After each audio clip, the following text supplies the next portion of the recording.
All right. So everybody, welcome back to episode 2. D is nice to have you back. We missed you last week. Dotun Bisola Sewedo. Just be serious. It's even me. I'll be wondering if I offended him. Yes, Hi, ma'am. Ojiri. And our main Yeah, I man guess. behind the mic, Afam. Welcome back, everybody. Now, for this episode, we'll be reviewing two movies, Seven and The Figurine. Well, I'm looking trying to talk of how we're going to fix fit in both movies for the time. But we'll start with Seven, and then we'll end with Figurine. So first, I want to ask: before Seven came on Netflix, had anyone seen it before? No. No. No. No. So I guess Netflix, because when I was googling it, the movie actually came out since 2019. Yeah. Yeah. Okay, so what did we think about the movie? Ojiri, you're going last. Say we do. Let's start with you. I've not read the synopsis now. He has Oh, not read so the sorry, synopsis so yet. I'm pretty sure he had sorry. it prepared. So sorry. Please go Okay, ahead with the synopsis. So let's just what was it about? So Seven, after his affluent father passes, rich and irresponsible Kolade must survive 7 days in the Nigerian neighborhood of Ajegunle or lose his inheritance. There, he will go through events that will either make or break him. So that's it. All right. Thank you very much for that. So let's start with Sewedo. What did you think about the movie? I'm surprised you are brave enough to call me first. I You know, know, because if we leave you in the middle, if we start with okay. you, Um, you know how much time we have left.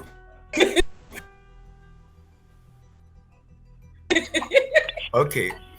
Can you guys hear me? I hope I'm not breaking. Okay. So, Tosin Igbo Yeah, we can is hear one you now. of We can the hear you now. more enterprising. Okay, Tosin Igbo is one of the more enterprising young directors we have.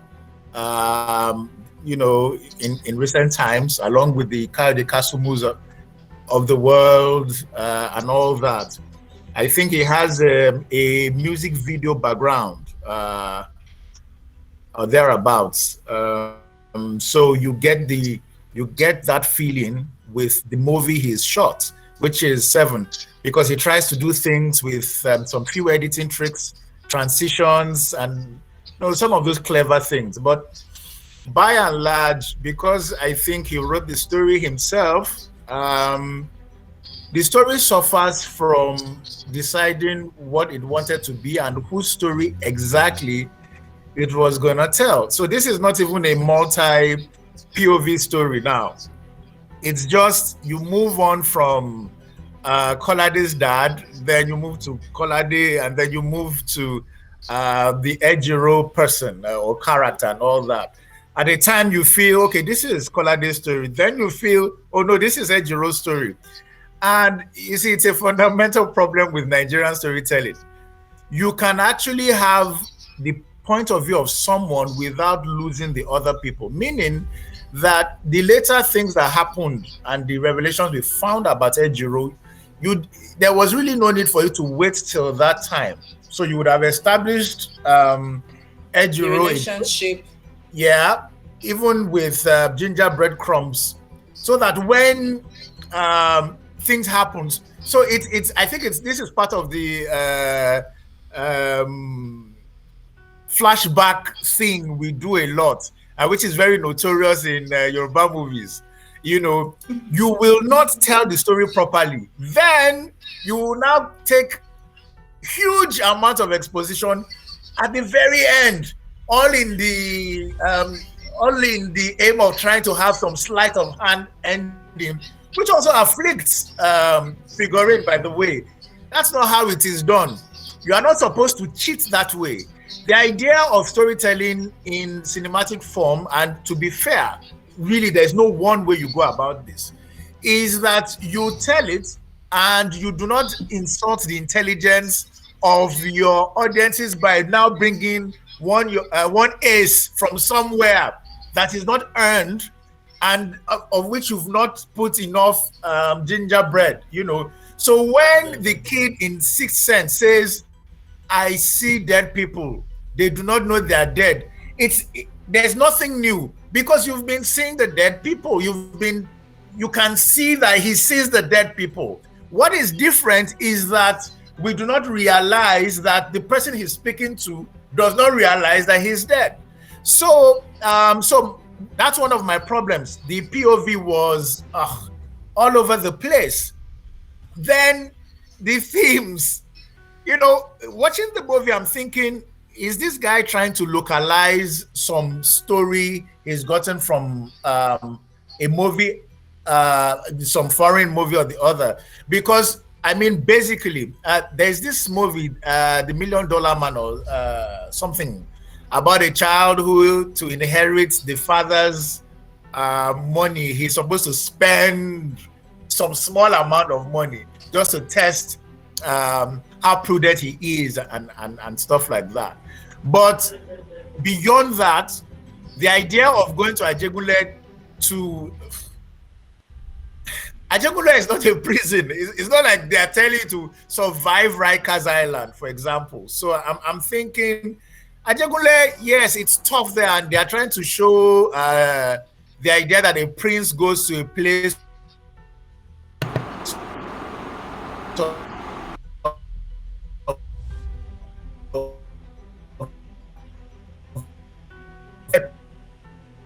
perpetuates a stereotype about certain places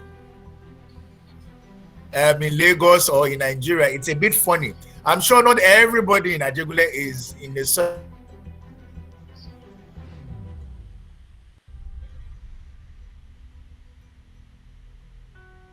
type of movies. Be fair. FI is a personal friend. We actually used to produce some YouTube show together way back in 2017 or thereabouts. But I do not think FI is the best guy to have been used to portray this guy. He looks virtually sullen all through, and for me, you really do not see the real transition that is supposed to happen. The idea that, in the first place, he really didn't strike me as some irresponsible child in that sense. I think, look, the way you can interpret that is different, but it didn't look like that to me. Then casting Richard Mofe-Damijo, I think that ultimately that's a producer's casting, because he was the producer.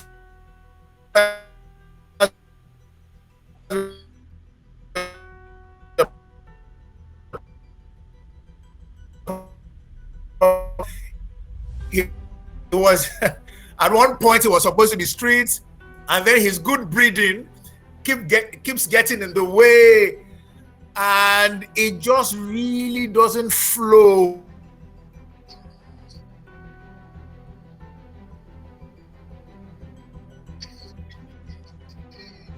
I was supposed to be like, and you see, that's the thing. These are the things that, with all due respect, shows range, and which people have said also happens when certain actors do a lot of character. There's this school, Lee Strasberg School of Acting, where you what? What's that? Okay, I didn't hear that. I said yes to stereotype. Yeah. So it's the casting is. There were lots of good guys, good actors, but I feel they didn't get the roles that they were supposed to get. And for me, the Richard thing is a no-no. It really, I'm thinking, oh my goodness. But beyond that, in its own way, it's a very ambitious movie. Very ambitious. Even as I would, for example, think that Figurine is a better made movie, but there are things that Tosin tried in this film that I thought, okay, not bad.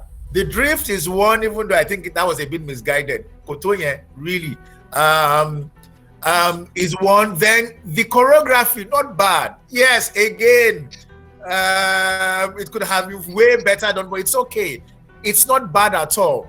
There is a scene that is very, very close to my heart where I thought that was just brilliant storytelling, where Ejiro and Kolade's dad were playing table tennis, a makeshift table tennis in the office.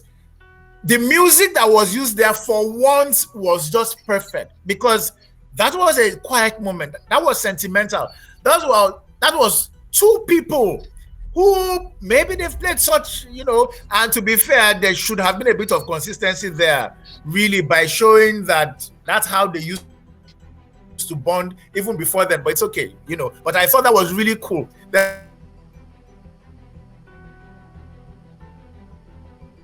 Integral part of storytelling.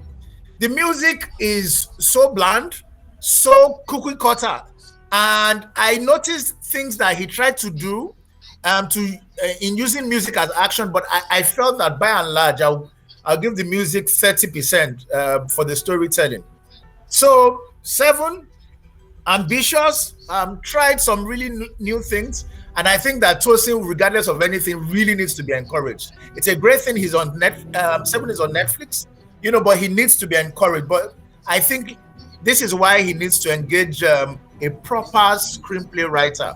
Many of those scenes sometimes used to feel chopped up. And that's because in crafting a scene, even if it is choreography or stuff, one A must lead to B, must lead to C, and then D. But there are times you just feel that those things are just chopped up. For example, the attack on Kolade in the Orezi concert, it was so shoddily done and shoddily edited and so truncated. I'm thinking, what?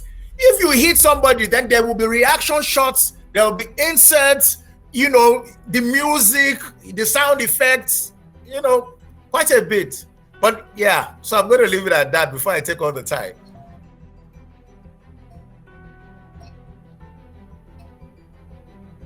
Hello? Now you understand why you said you should go first, right? Oh, that's fine. That's fine. You've done all the work. No, it's okay. I'm sure people have.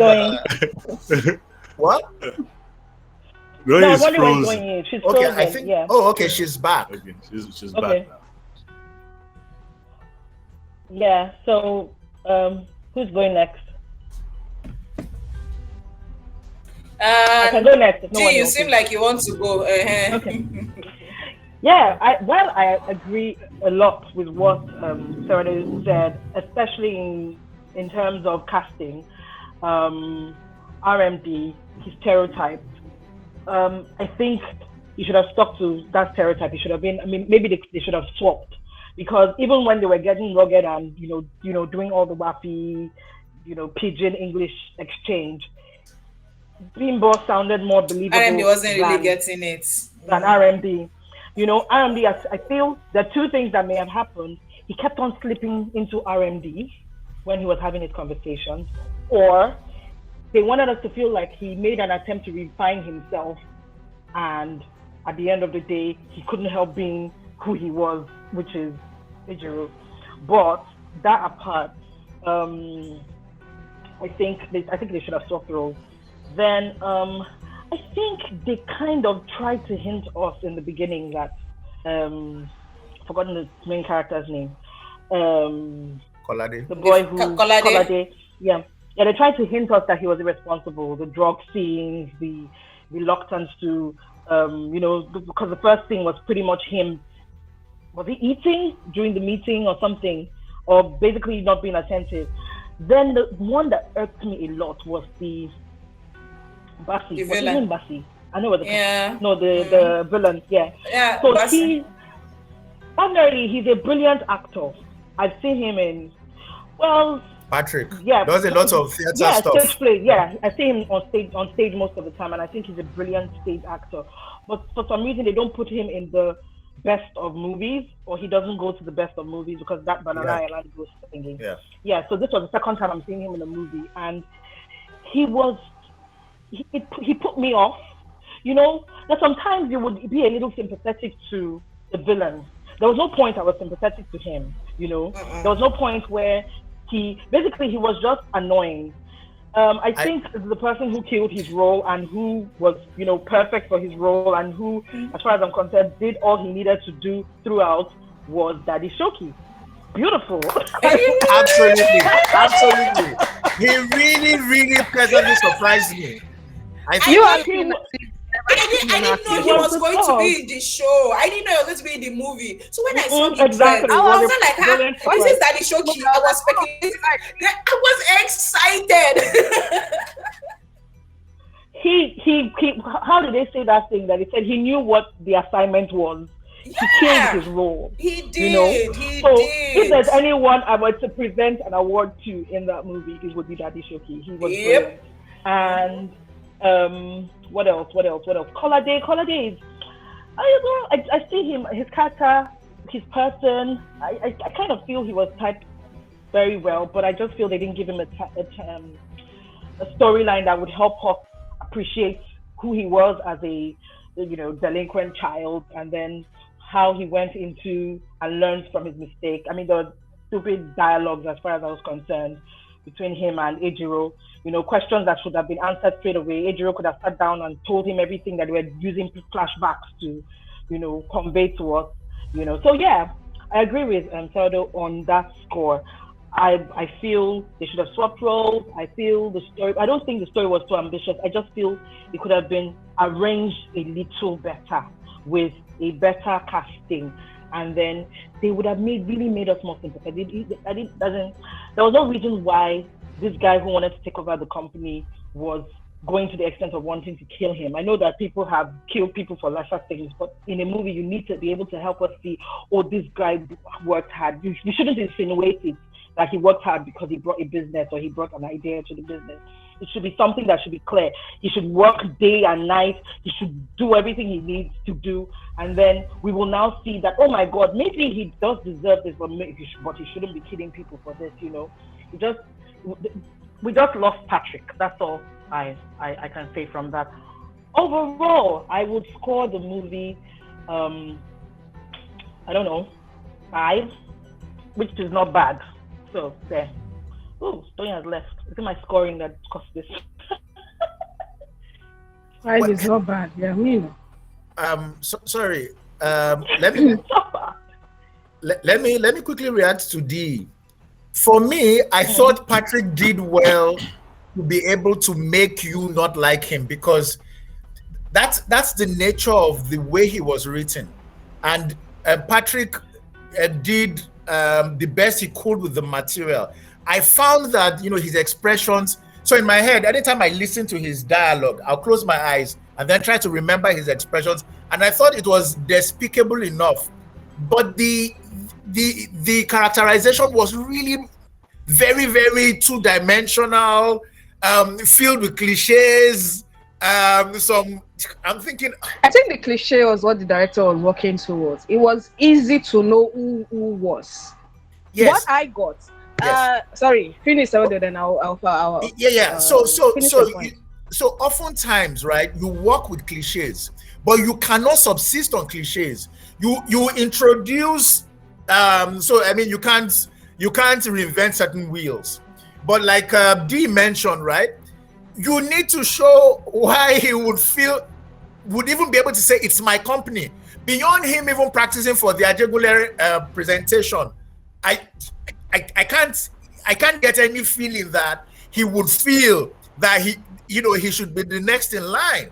What would have, and Dee is right, even for the worst villains, you've got to write them in such a way that you can empathize with them, even if you don't sympathize with them.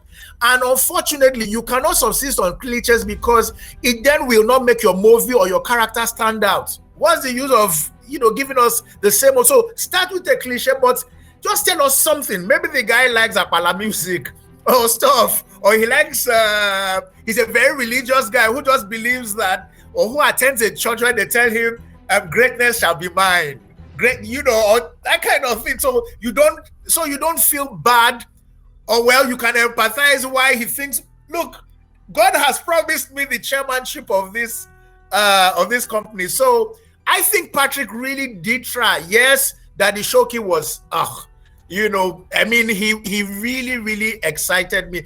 But I think Patrick would be the next person who really made me happy on that on that. And it's just that it's not well. His role was really not well written. He really looked despicable, and I think that's the whatever of a great actor, you know. Even though I think he also overdid all that nice, fine English, against stuff. I mean, really, come on, this is Nigeria. If you are about to lose you just break down, leave all that nice dialogue, whatever. Say, I beg, or some stuff like that. You've never had arguments of people Sorry, that are angry. not necessarily. I have a No, I friend don't who agree with that point, Seredu. I have met with some people when they are mad, when they are angry mad. That is when that accent come out. They pick those English as if they're the ones that invent it. They No. I get you, and I do not doubt that. So but I think in his own case, I kind of saying that like he's trying to be angry, bougie, calculated, calm, but still the bad guy all in one. Tell me somebody who is.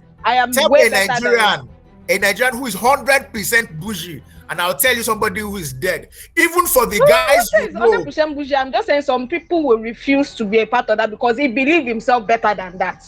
He's trying to get rid of the Ajegunle and bring it to a status he believes Ajegunle should be. So he has created this state of mind for himself of, I am here, I deserve to be here, so I will live by this standard. I speak that. And he obviously looked down on anybody that believes that is lower than me. And then from the beginning, it's like he has something against Ajegunle. And then they say, go spend 1 week in that Ajegunle. The same Ajegunle is trying to destroy. And it's like, keep the place more like a dead zone, a danger zone. And it's like, yeah, keep him there. At the same time, you're trying to destroy it. The guy has some kind of bigger than thou mentality going on with him. His confidence, yes, there's a bit of cockiness. The moment the chairman dies, this guy just, start acting like everything belongs to him. So it's even in his characterization, the way he speaks. There are some Nigerians that you come on, we all went to school. Some people that will say the way she talks, she was always talking funny, dressing fine until the mother comes to visit from village and she's holding one paper in their hand. We see those kind of people. There are people that lose their characters and then switch until you realize where they come from. We can boldly say that Basi is that kind of guy that decides to get rid of wherever he comes from as a Nigerian and just put himself on this particular status. And then he has brainwashed himself in a way that, yes, this is where I ought to be. I have brought more to this company and all those things. Just my thought on that particular point you're making. Seredu, are you still here? Because I can't even see your picture anymore. I think he's just off video. Okay. But he's still here. Okay. I did. Okay. He's probably attending to something. So. Okay, but all right. So maybe my own points on that. First of all, the storyline is kind of like first of all, storyline common to me because I have seen lots of movies that the parents and the child are not in good terms, and then suddenly the man dies, and in the will the child has to do something to get control of this. There's always something attached to it. So when I just saw 7 and sometimes they go like, oh yeah, I get it. Baba is going to die. He's going to have to go and spend 7 days in Ajegunle before he inherits his property. So is going to. I mean, it was straightforward. So storyline, I was like, I'm used to it. I've had different versions, both Hollywood and Nollywood. But characterization, for me, I was impressed with the Kolade guy.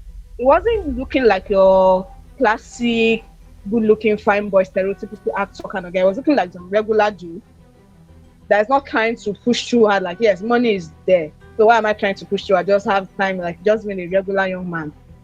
He has this mentality of he's always going to be there.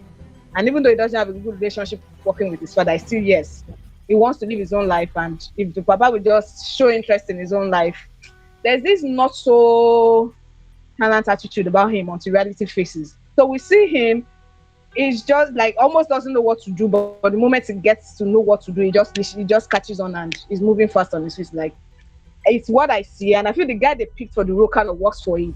He's giving us this not so fine boy, ready to do anything at just being his regular self, and I kind of like that. The father, but Manuel, I feel like okay, but maybe he should have not been the one for the role. I feel like both him and RMD, they were picked for the purpose of the veterans in the game. We needed our uncle, the old uncles. If it was a Hollywood movie, he's kind of the person that if someone you can say maybe your uncle Morgan Freeman. Thank you. Then Morgan Freeman and Robert De Niro. Suddenly the bodyguard of your dad, and they've been friends since they were in the Marines.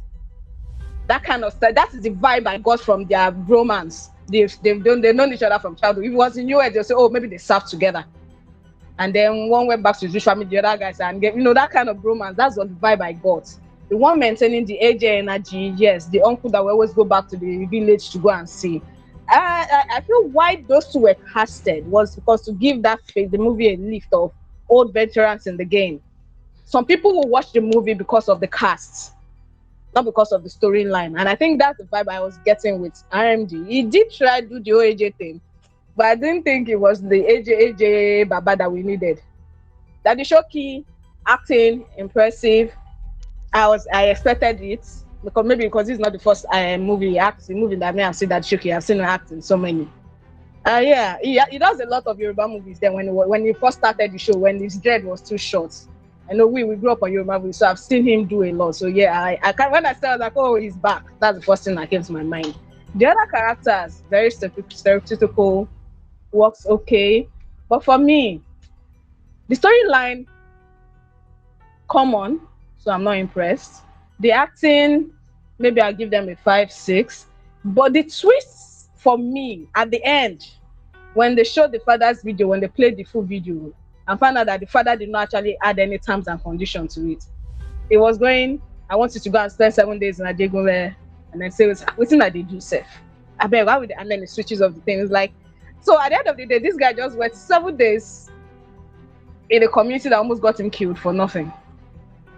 That's risk. I think that's for me. That was just what caught my attention at the end. Like, so why did you not suffer yourself, young man? It's just for me. That was just the twist for me.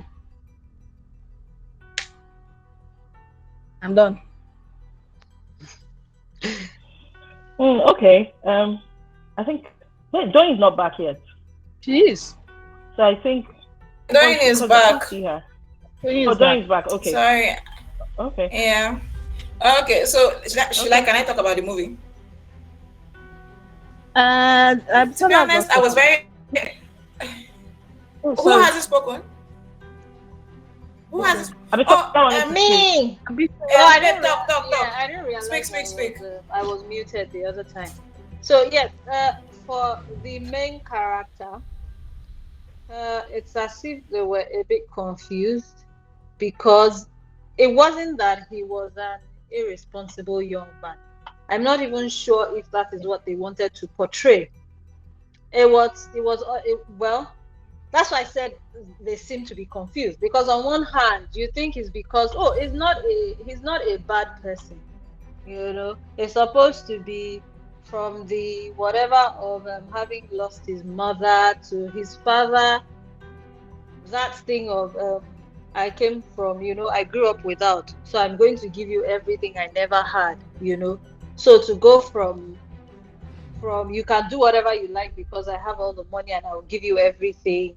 A boy who seems to have lost his mother early on and he misses her and doesn't feel supported by his father with his his music thing, that was another thing, so I'm not quite sure what picture they're trying to paint. Do you get? Which is why I said, so he's not convincing as an irresponsible person because like Sewedo said,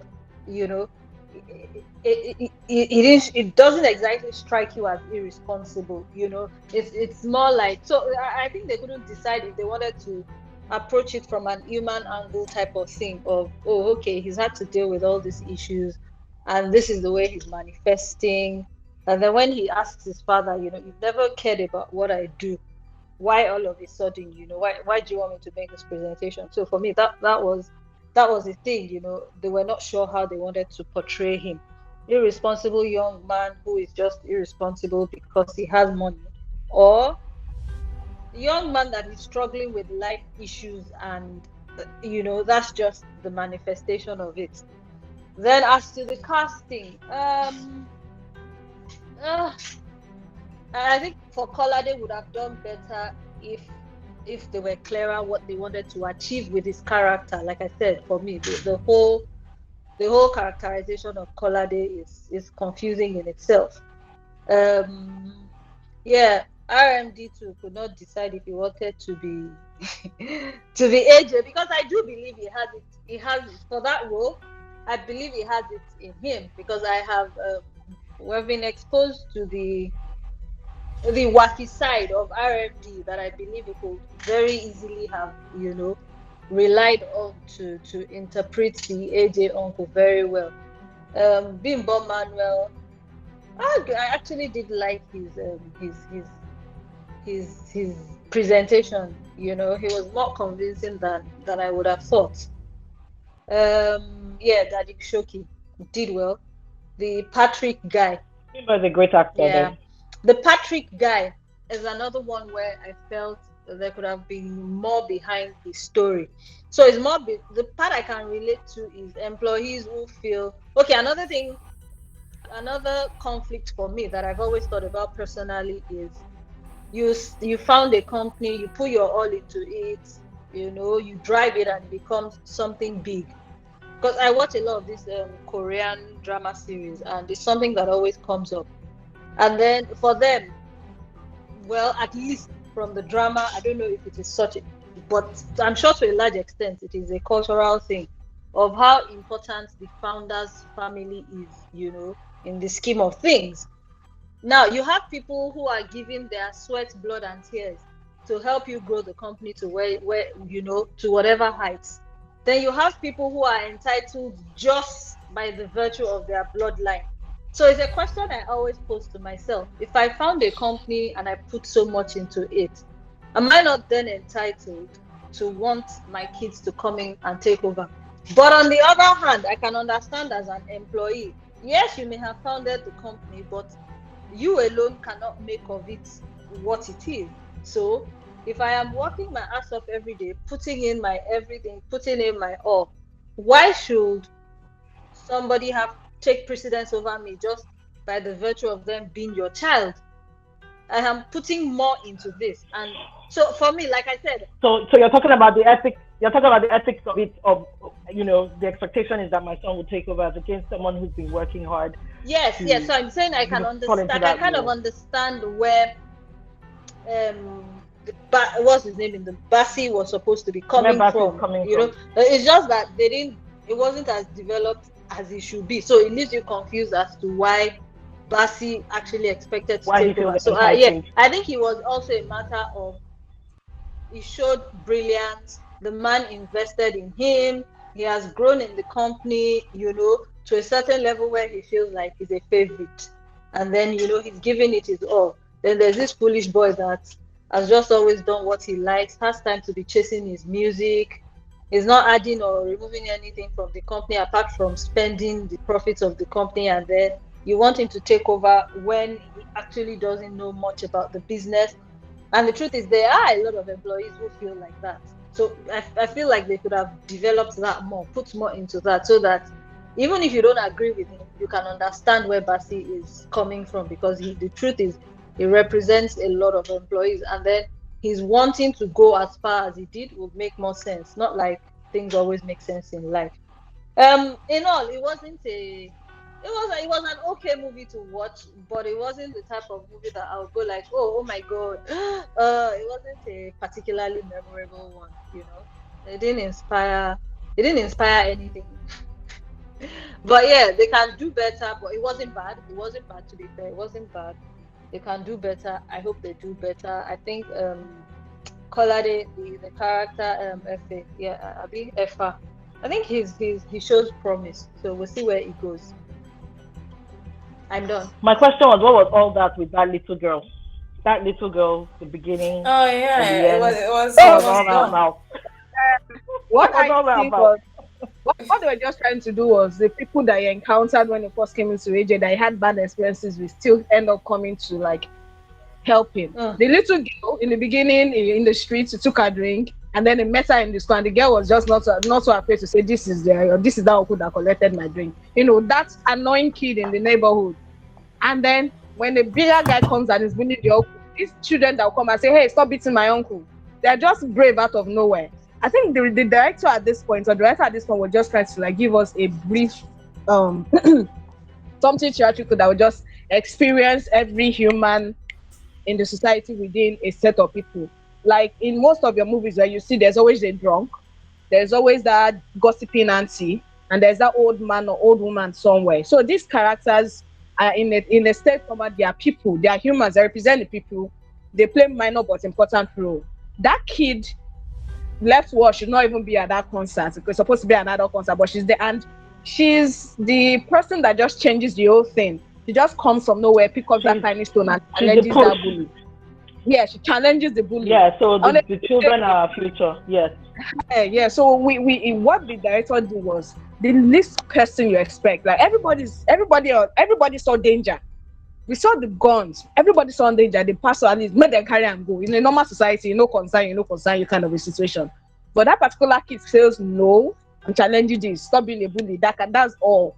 And then everybody comes to you. So I think what this guy did is just trying to do that, incorporate that old quick fix theatrical presence in the movie. The old kind woman who was, food. Normal. Everybody expects you when you go into certain community like AJ. The chances of you being mugged within the first 5 minutes is there if you don't look the part. The stereotype that comes with going to AJ is so gentrified right now. My point exactly. This is more like stereotype too. Most people tell you I can't go to that area, or they start talking about some places before everybody kind of dreads AJ. The idea is AJ is a rugged side of the community. If you survive there, then you'll be fine. But we keep forgetting now, maybe it's not as it used to be before. I've never been there before, so I can't speak for it or not. But I feel that was the stereotype was going for. And I know that some people will watch it and would totally disagree with it. It can happen to you anywhere. It doesn't have to be Ajegunle. It doesn't have to be Ajegunle. Everywhere. Yeah, but there's this one character that a lot of people overlooked. The crazy mad guy. I think it was the one that made me laugh. The mad guy. I howled the mad guy when he called what's Idris' cousin's name? Be Idris' child's name. The niece's name. Yeah, when he called her Tega. Yeah, when he called her. I howled. I held my stomach, and I was like, and these people are following a crazy person. So that was the fantastic. It was a comic relief of the show. It was a comic relief of the show, and also the icebreaker too, the person that makes the guy realize that epiphany moment he needed, coming from somebody who is not mentally stable. Everybody tells you ignore the madman, but at the same time listen to him. So that was and follow his advice. That made me how it was really good. They still listen to them, but they listen to his words. A mad person, there's always truth in them, but at the same time ignore them. So yes, this guy just kind of like tried to take everything the way it happens, society incorporates it, trying to make it a bit bougie, and at the same time come back to our own. Ajegunle, even though we are rugged, we still got your back. Let me revise my scoring. It was 6. Yeah. Then, to be fair, it was 6. I revised. Have you made your comments about the movie? No, I've not. Though. Sorry, sir. Please go ahead. Not really. You guys have said almost everything. Okay, but let me come from a different angle. I think the movie lacks in its landing. There was a lot of foreshadowing at the beginning when RMD was karate chop there on the car. So I was like, RMD doesn't strike me like that kind of person. But okay, let's see where this is going. I have not been seeing some of his movies now. No, I have. I'm not in Nigeria. If not that is spoiler alert, I would not watch it for no reason. So I'm not a Nollywood person. But he has been kicking. I'm not a Nollywood person. So, but I took the nostalgia from when RMD used to act those days with Ego Boyo and all his clan those days. Yeah, So I still see him like that. He always plays that rich man or rich boy from this sport rich boy and all that. If this movie was set in those days, RMD would be the one playing Kolade. Mm-hmm. But he wasn't a sport rich boy in Checkmate too. He was a proud, arrogant guy. But it wasn't his. I'm just saying, that's just one. But I think in those days, he was always playing that posh. He wasn't that rugged person per se. Was that fine? He was a rich guy. Guys, we need to wrap up 7. Okay, so have you guys seen the movie, The Game? It's not a Nigerian movie. It's foreign. Michael Douglas. Yes. Yeah. All right. Okay. Good. And and Richie Rich. Yeah. Michael Culkin. So you see, there is what The Game did in that movie was to make sure that the stakes were high. And then they pulled the rug out of your feet at the end to show you that it was all a joke.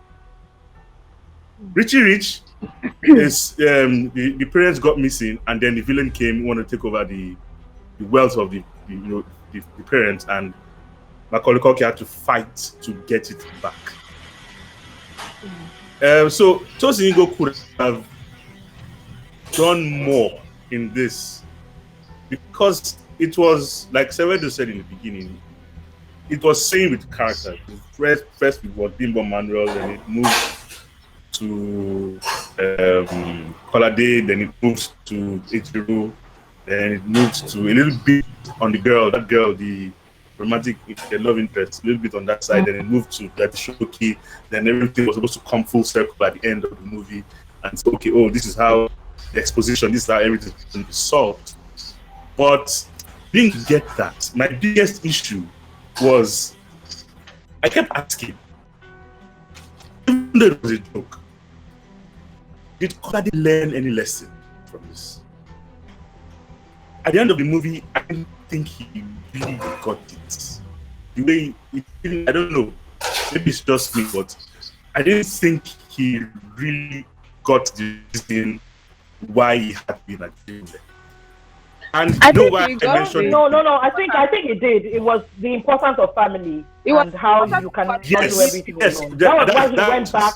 That is why he went back for Ichiro instead of hiding away. That's why I kept saying no instead of running away for what you want. I think he got it. Yeah, I think he got it. Yeah, I can understand that. Like the importance of family. Go and what the father wanted him to.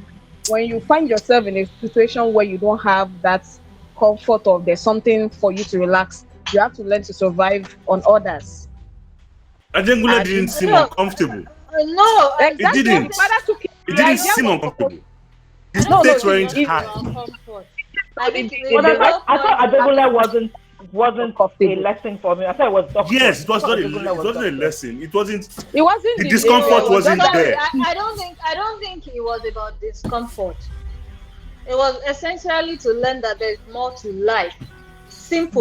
Because did you get that from the spirit of Ajegunle that was in that movie? Did you get that? No, that's it. I didn't get any. Exactly. No.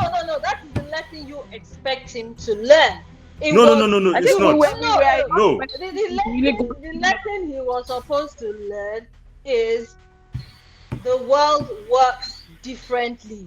Not how it does in your little cocoon where you live in Maitama in Abuja, where things just happen for you and you cannot be truly successful if you can't run things if you don't know that there's another side to life. Yes. And understand how it works. So you don't necessarily have to learn that kind of lesson and become a better person. Good. Although that's what his father was clearly. You can learn that kind of lesson without becoming a better person, but also becoming more aware of how the world works. And So that's why I asked why Ajegunle. They said it before, it could have been anywhere. Could have been Mushi, could have been Bariga. That's where they grew up. That's where his father and Ejiro grew up.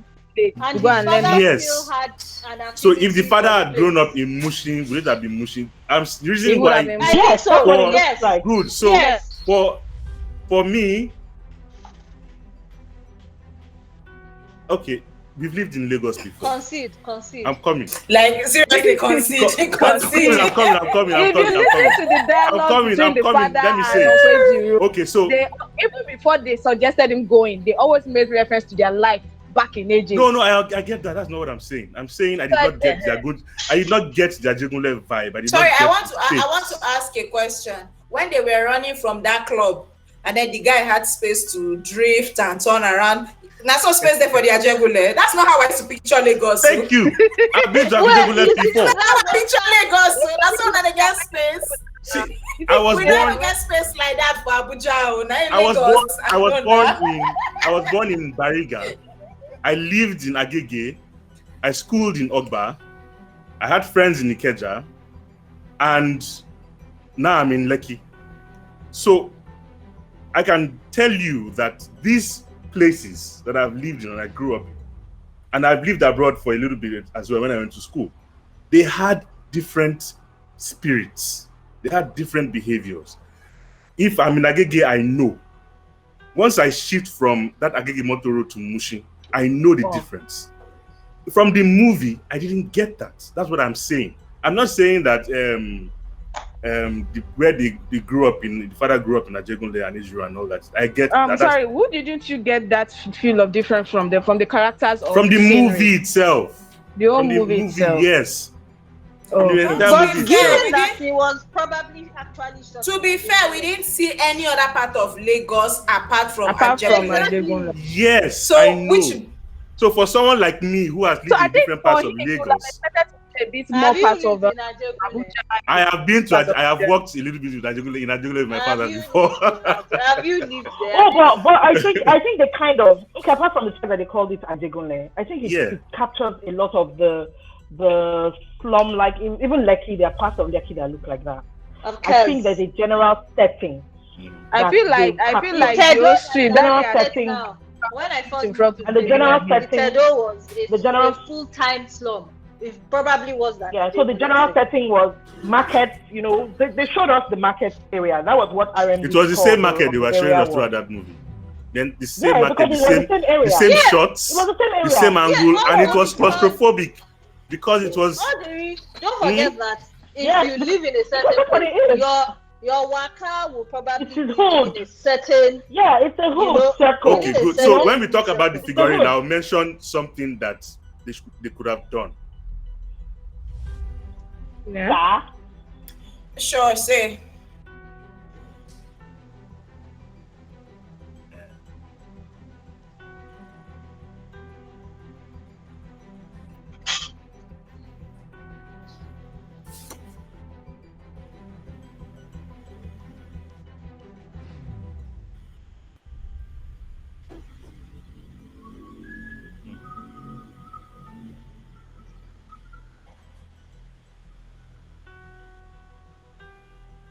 Yes.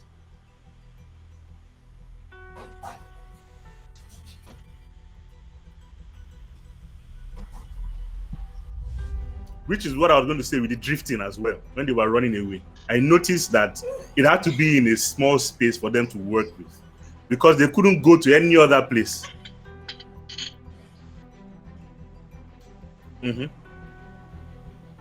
Yes.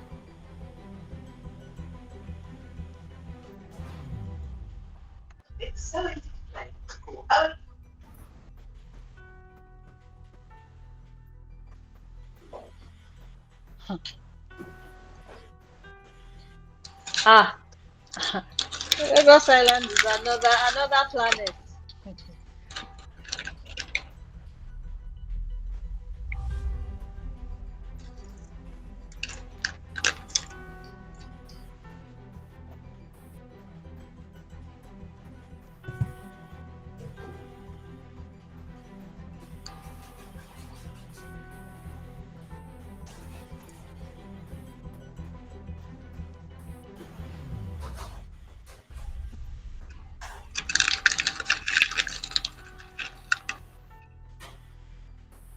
okay. So I think I'm the last person to talk about the movie so that we can move to the next one. There is no time, people.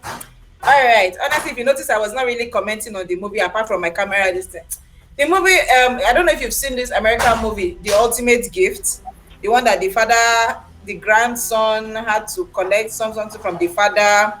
Sorry, the father died doing something for the grandfather, and he hates the grandfather. The grandfather wanted to give him money. Like, it had the same vibe. So it was not like, it's not like that one actually dug it, but this one was like, okay, something similar. Watching it is actually, when you watch it for the first time, it's entertaining to watch, but it's not a movie that I want to watch again. It's like, yeah, you enjoy it that first time. You watch it the first time, you enjoy it. Be surprised by me. I was surprised by RMD's stuff. I've not seen it before.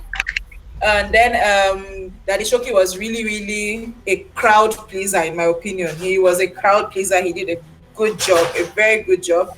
And overall, the movie was okay. Like